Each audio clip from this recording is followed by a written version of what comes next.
Bueno, estoy haciendo este video para explicar por qué e elevado a la i pi más 1 es igual a 0. Y empezaré primero explicando lo que son los números. Sabemos que existen los números enteros, los números racionales, que son las fracciones, los números irracionales, aquellos números cuyo valor no tiene un final definido, o sea que el número crece y crece y crece, como el caso del pi, el caso de raíz de 2 o el número de Euler. Todos ellos forman los números reales. ¿Qué pasa cuando tenemos la raíz cuadrada de 9? Sabemos que es 3. 3 por 3 o 3 al cuadrado da 9, es la operación contraria. Pero las raíces de un número negativo, raíz de menos 1, aplicando la regla anterior, podríamos decir que sería menos 1, pero menos 1 por menos 1 es diferente de menos 1, porque esto nos da un 1 positivo por leyes de los signos. Así es que esto no funcionaría. Para obtener un menos 1 tendríamos que multiplicar más 1 por menos 1.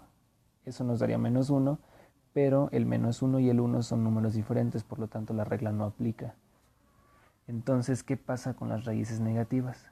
Bueno, podríamos decir que no existe, pero no. Resulta que esto son los números imaginarios. Los números imaginarios los vamos a utilizar para expresar este tipo de casos. Entonces podríamos decir que raíz de menos 1 equivale a i, es la unidad imaginaria. Entonces conocemos que tenemos números reales y números imaginarios. Y el agrupamiento de un número real con un número imaginario nos va a dar lo que es un número complejo. Una forma de tener números complejos podría ser 3 más 5i, 2 menos 3i, menos 1 más 2i, menos 2 menos 2i. Y todo eso es la forma rectangular de expresar un número complejo, o sea, el agrupamiento de una parte real y de una parte imaginaria. Pero ¿y ahora qué pasaría con esto? Bueno, sabemos que existe el plano cartesiano. El plano cartesiano está dado por coordenadas x y y. Sabemos que existe el plano polar. El plano polar lo vamos a utilizar con coordenadas dadas en ángulos, ya sean en grados o en radianes. Y de la misma forma como existe el plano cartesiano y el plano polar, tenemos al plano complejo. El plano complejo va a estar representado en el eje horizontal por los números reales y en el eje vertical por los números imaginarios, de la manera muy similar al plano cartesiano. ¿Cómo lo utilizaremos este plano complejo? De la siguiente manera. Tenemos aquí graficado el número 3 más 5i y vemos de la posición donde queda. Podríamos decir que el 3 equivaldría a las x y el 5i o la parte imaginaria equivaldría a las y se grafica de la misma manera. Sabemos que existe para estos casos un cuadrante, primer cuadrante, segundo cuadrante, tercer cuadrante y cuarto cuadrante. Y pues podemos ver que se pueden graficar los puntos de la misma manera como si fuera un plano cartesiano. Y efectivamente podemos pasar de la forma rectangular, como les había mencionado aquí arriba, lo que es la forma rectangular, podemos pasar a la forma polar para estos puntos, 3 más 5i, menos 1 más 2i, menos 2 menos 2i, y 2 menos 3i, graficarlos en un plano polar. Lo que sería las x o las y equivaldrían a la parte real y la parte imaginaria. La forma de expresar una coordenada polar sería por r cis de teta, donde r lo vamos a encontrar calculando la raíz de la suma del cuadrado de x y y, o lo que sería lo mismo, la raíz de la suma de r al cuadrado, la parte real, más y al cuadrado, la parte imaginaria.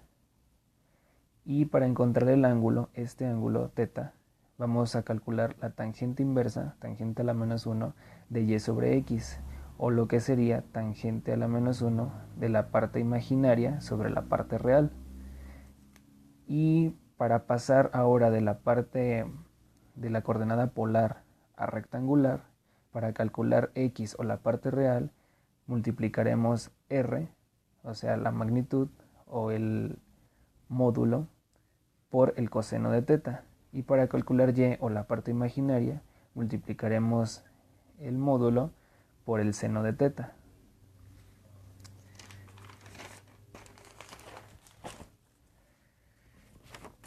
Lo que tenemos acá es una explicación de lo que son los radianes.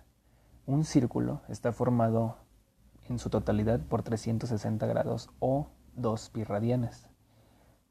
Podemos decir entonces que 180 grados, lo que sería la mitad de un círculo, media vuelta, equivale a pi radianes, a un pi radian. 90 grados a pi medios, 45 grados a pi cuartos, y así nos podríamos ir haciendo divisiones de grados para convertirlos a radianes. Lo que tenemos acá en esta parte es ahora el plano complejo, con la parte imaginaria y la parte real, y graficamos el punto 2 más 2i. ¿Qué vamos a hacer con ese punto? Pasarlo a una forma polar, porque esa es una forma rectangular. Como dijimos, la r, o sea, la magnitud o el módulo, va a estar dado por la suma del cuadrado de la parte real y la parte imaginaria. En este caso ambas son 2, por lo tanto la r nos daría raíz de 8, que se aproxima a 2.8. Y el ángulo que formaría sería tangente inversa de 2 sobre 2, o sea, la parte real sobre la parte imaginaria. Y nos quedaría un ángulo de 45 grados. Esto es prácticamente lo mismo que el teorema de Pitágoras, donde nos dice que la suma del cuadrado de los catetos es igual al cuadrado de la hipotenusa. Podemos ver que un cuadrado que tiene de lado 2, obviamente su otro lado también sería 2, base y altura serían 2, formaría un ángulo de 45 grados y pues su hipotenusa sería raíz de 8, que se aproxima a 2.8. Y en esta parte tenemos ya graficado ese ángulo. O sea, el punto 2 más 2i equivale a 2.8 cis de 45, o raíz de 8 cis de 45, que es lo que tenemos aquí. También en forma de radianes sería raíz de 8 pi cuartos, o un cuarto de pi, que serán los 45 grados, como lo teníamos aquí arriba. Ahora, ¿qué pasa con la forma exponencial? Que es el caso de la razón de hacer este video. Bueno, la forma exponencial va a ser muy similar a la forma polar. Simplemente pondríamos raíz de 8 e a la i cis de 45, o raíz de 8 e a la i cis de pi cuartos. Simplemente podemos ver que se agrega el número de Euler, el exponencial, elevado a la potencia del ángulo. Entonces, volviendo al caso principal de este video, tenemos e a la i pi más 1 igual a 0.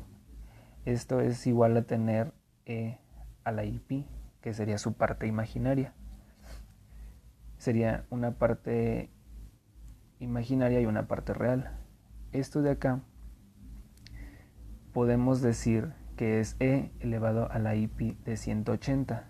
Entonces, el número que tenemos aquí sería de magnitud 1, o sea de R1, porque es un 1 que está multiplicando a la e, con un ángulo de 180 grados. Por lo tanto, este número viene a caer de este lado.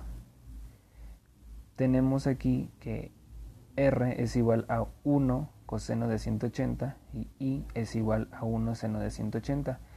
Al calcular esto nos quedaría R igual a menos 1 y la I de 0. Ahora lo que tenemos de este lado es graficar este punto menos 1 y 0. Y el menos 1 más 0i cae en esta parte. Entonces podemos ver que aquí únicamente tenemos a un menos 1 porque tenemos 0 unidades en la parte imaginaria.